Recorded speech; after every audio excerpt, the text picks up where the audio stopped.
allez-y sur place, la personne qui te dit, mais voilà, viens là, il va te prendre pour, il te prend pour 1 mois, 2 mois, bien logé, tranquille, et puis voilà, les voitures qui sont là et tout. Mais pour te faire rentrer dans le système, dans la machine, ah non, c'est pas facile du tout. Et au contraire, ils sont contents, tu sais pas, tu es parisien, ou bien londonien, tout ça, tu viens, tu es derrière eux, ça va. Et ils sont contents. Ils disent, ah petit frère, ça va, allez bien, tout ça. On te donne la voiture, on te donne l'argent, tu es bien, tu passes des bonnes vacances. Et surtout la jeunesse n'aime pas les conseils. Et de surcroît, ceux qui sont restés. Je m'explique. Ceux qui sont restés, par exemple, quel conseil je peux leur donner? Qui viennent souffrir ici comme nous, se battre comme nous, alors qu'ils travaillent là-bas, ils ont la nationalité, parce que le Congolais a la facilité d'avoir la nationalité. Il est plus gardien dans un supermarché, il est tranquille, on ne va pas l'embêter. Il a cotisé à la sécurité sociale, ses enfants sont aidés par le service social. Il peut prendre à crédit un pavillon, chose qu'on ne peut pas nous donner ici.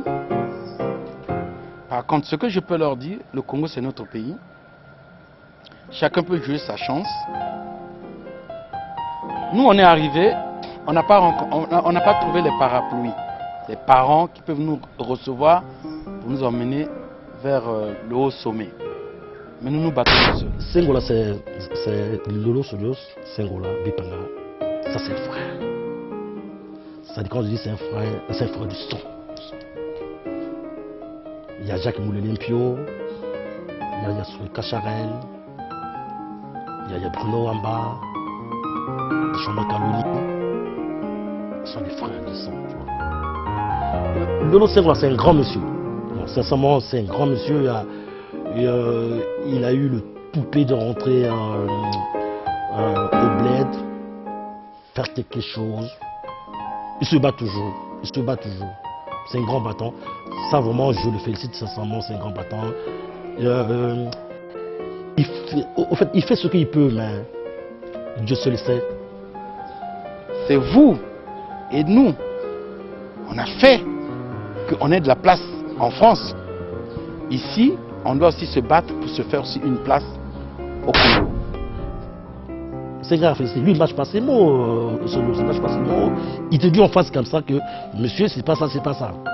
Monsieur, ce que vous faites, c'est pas ça. Monsieur, attends, vous arrêtez. Il y a plein de marchés au pays, par exemple. Il y a plein de marchés. Mais le pauvre, qui? Mais vous venez avec l'argent. Vous aurez des idées ici. Et ici, sur place, il y a des idées. Revenez avec vos idées, avec vos moyens. On peut se battre sur place. N'achetez pas les voitures là-bas, parce qu'il y en a ici. Je pense que battez-vous pour apporter le capital. C'est là où nous, vos frères qui sommes déjà ici, nous sommes coincés. On n'a pas de capital. Dieu le donnerait peut-être un jour vraiment sa chance à lui au bled. Parce que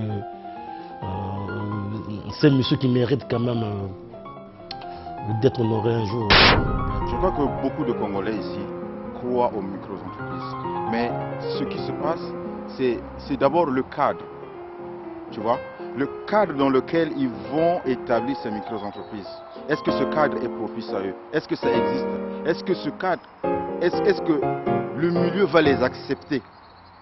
Vous savez, j'ai une anecdote. J'ai un frère qui est parti étudier, qui avait étudié en Algérie. Quand il est reparti au Congo, parce que là, je ne parle pas du Congo. Là où je parle, je ne suis pas au Congo. Donc il est parti au Congo, il est parti travailler. Mais comme il était jeune, il a tellement fait des prouesses au boulot. Il y a des gens, les vieux, qui venaient lui dire, mais toi, depuis quand tu as travaillé? Donc ils étaient contre lui. Donc ils ne le recevaient pas. Parce qu'il était, tu vois, eux, ils sentaient qu'ils étaient en dessus de lui par rapport aux idées rangées. Tu vois?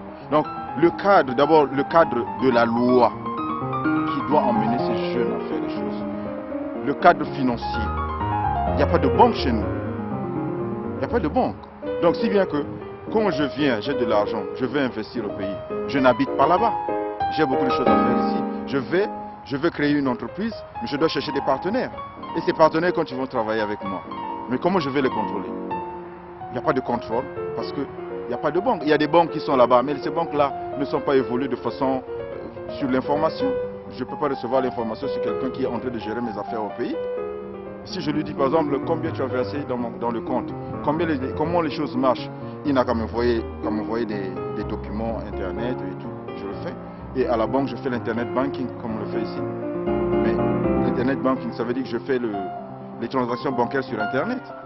Et à partir d'ici, je peux payer mes employés au pays, mais je ne peux pas le faire. Et vous savez, si je donne l'argent à quelqu'un qui le gère et que je ne peux pas avoir le contrôle sur cette personne-là, il va bouffer cet argent. Ce n'est pas un problème des Congolais qui sont au pays et des Européens et des gens qui sont en Europe, mais c'est un problème de manque de contrôle. C'est tout. Quand il n'y a pas de contrôle, il n'y a rien.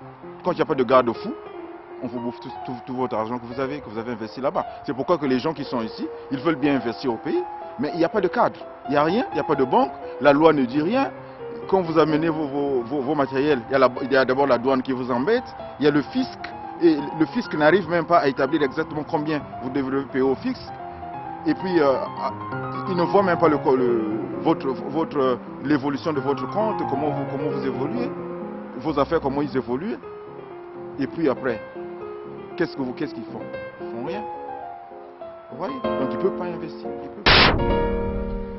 C'est l'égoïsme de notre pays. Notre pays est beaucoup égoïste.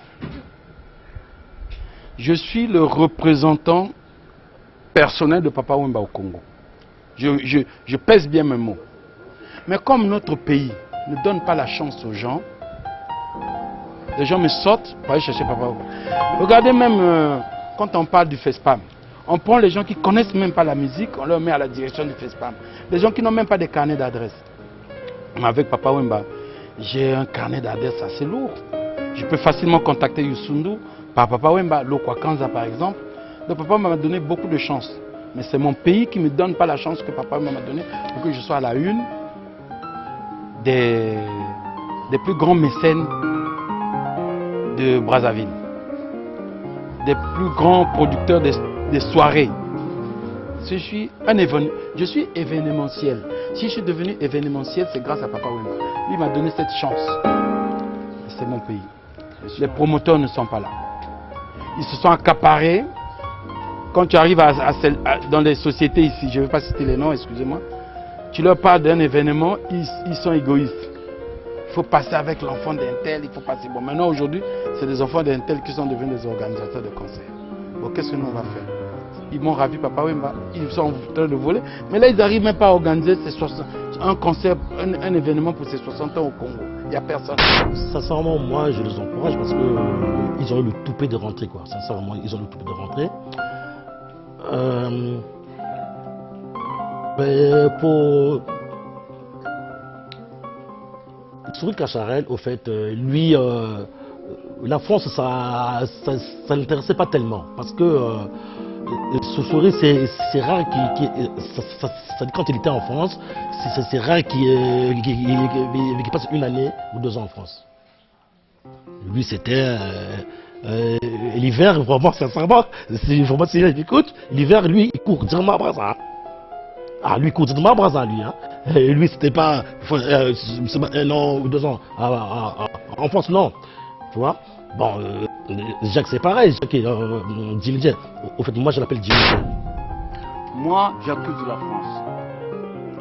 Parce que chez nous, nous sommes comme les neveux de la France. Ngwagaji. La France, c'est notre Ngwagaji, c'est notre oncle. C'est la France que nous patronne. Politiquement, je dis. Parce que si on voit bien l'histoire, l'esclavage, c'est la France qui nous a récupérés. Nous ne sommes pas anglophones, on est francophones. La France, comme ils nomment les gens qui sont au pouvoir, c'est la France qui décide les gens qui doivent être au pouvoir. Le peuple peut décider à un moment donné. Il n'a pas encore décidé au Congo. Je suppose que ça viendra. Et je souhaite que ça vienne le plus rapidement possible. Parce que c'est la France qui décide le président du Congo. La France décide le président du Congo. Vous voyez bien? Donc ça veut dire quoi? Il est grand temps que la France, comme c'est elle qui décide, les présidents du Congo, n'a qu'à retrousser ses manches, cette France-là, et de dire, le président Sarkozy, c'est mon petit. Il est président, je le respecte. C'est le président de la France, je m'incline. C'est un grand honneur. Je suis plus âgé que lui. Donc, cette génération de Français qui est président, cette génération de Français qui est président, aujourd'hui Sarkozy est le président, c'est mon petit frère d'âge, il est président. Mais lui au moins il doit dire que bon voilà, on va changer le système africain, c'est-à-dire que on est toujours sous le joug français, mais il y a le changement. C'est-à-dire que les choses n'évoluent pas, mais au moins il y a un changement. Il y a un jeune quand même, et qui vit en France, et qui connaît les réalités françaises. Il y a la sécurité sociale ici. Les gens ils vont se soigner gratuitement. Mais chez toi, tu ne te soignes même pas gratuitement. Qu'on remplace au moins, même si, je vais te donner un exemple. Nous avons le pétrole au Congo-Brazzaville. Si la France veut prendre même 75%, qu'ils prennent. Mais moi, en tant que président, je vais réimposer. Faites-moi la sécurité sociale gratuitement, faites-moi les écoles, faites-moi de belles avenues.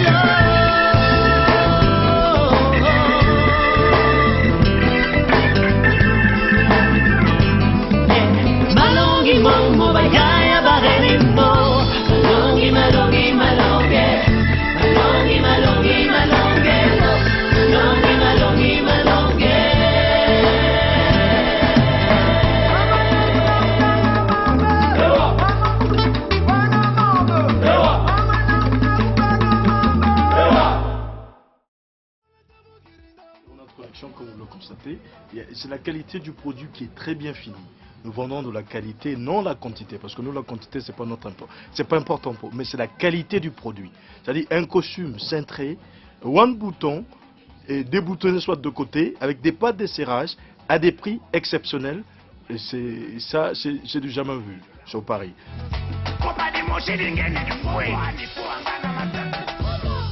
Sur notre collection, ici chez nous, la différence, c'est la qualité et non la quantité.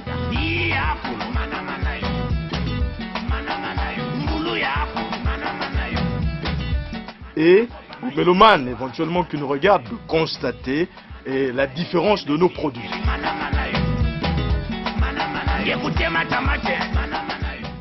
Je suis désolé par rapport à être un temps mon âme cassé de caca, je m'en fous des gens, j'ai pas besoin des gens. Nge Kofaka dans le 18e, Nge Salaka en face de nos commissariats.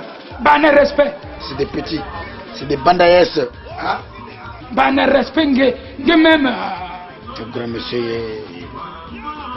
c'est un grand coiffeur de la haute dame, haute série, mais vous en avez un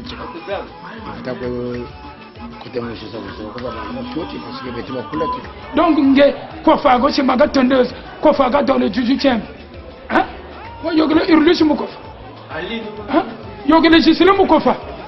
Yogele Pepele Mukofa. Yogele Tchule Alliance. On va maintenant Mukofi. C'est Urlus. Entre-temps, tu vas banda maintenant. Banda quoi, Ngoto Bobo, tout ça là. On a un grand prêtre, Bissoto Simba Makambo. Sans plus bon moi je m'en fous des gens. Quand je suis avec le grand Aluré, théorie. Parce que même les gens je peux indexer quelqu'un, mais je raisonne. Parce que Bantou, comme on a vu tout comme on a vu Chimogo. On va dire ma bébé, ma lembe, ma baka. Mingo me va t'acheter un temps pour temps, me casser le temps on a mis entre temps. On a pris le Montugo. Nichinaga Montugo, mon théorie, Nichinaga Montugo. On va qui va vivre mener on a aussi de complexer. Baba China, mais quand ça, nous venons de Chine Montugo. Même si là, quand ça monte, Chinago, Sarkozy, quand on Chinago, comme le faire le petit peu de pizza. Nge, donc quoi faire dans le 18e? Alino. Alino. Mais monte le Chinago, c'est Obama, quoi, parce que grand prêtre. Ah. Vichy Mouchito.